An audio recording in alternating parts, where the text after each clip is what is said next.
Let's talk about a dirty little secret in the world of tech, the fake 4K camera. Yeah, a lot of companies are selling you what they call a 4K image, but it's really just stretched out and blurry. So today, we're going to give you the tools you need to see right through the marketing hype and spot the fakes for yourself. You're not going to get duped again. We have to treat this like a crime scene investigation. The truth, you see, it's not on the flashy front of the box. It's buried deep inside the technical specs. Our investigation has to start at the very heart of the camera, the image sensor. This little chip is what actually sees the light and creates the image.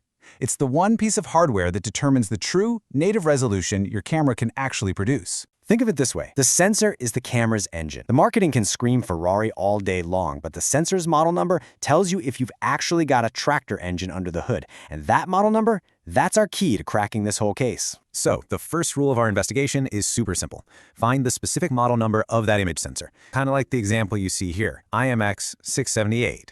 If you're digging through a product's website or the manual and you just can't find that sensor model listed anywhere, that's a huge warning sign.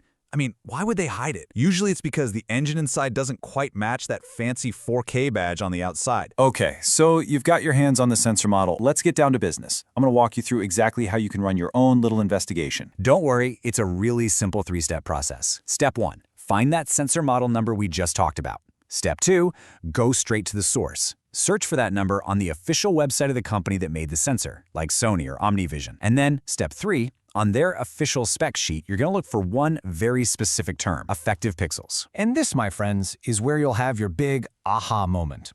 For a camera to capture a genuine 4K image, its sensor absolutely must have at least 8 million effective pixels.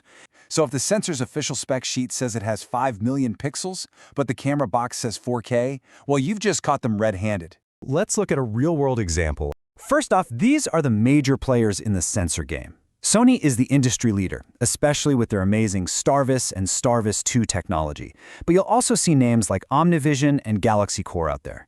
The key thing to remember here is that even a top brand name isn't a guarantee.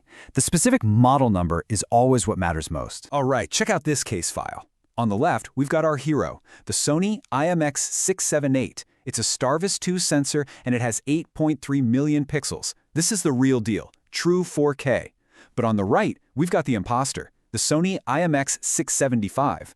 Now it's also marketed as a Starvis 2 sensor, but look, it only has 5 million pixels. That makes it a 2K sensor. So manufacturers use this cheaper chip, slap a 4K label on the box, and just stretch the image, all while banking on that prestigious Starvis 2 name to trick you. And here's the bottom line, the part that really matters to your wallet. You are being charged a premium 4K price for what is fundamentally 2K hardware.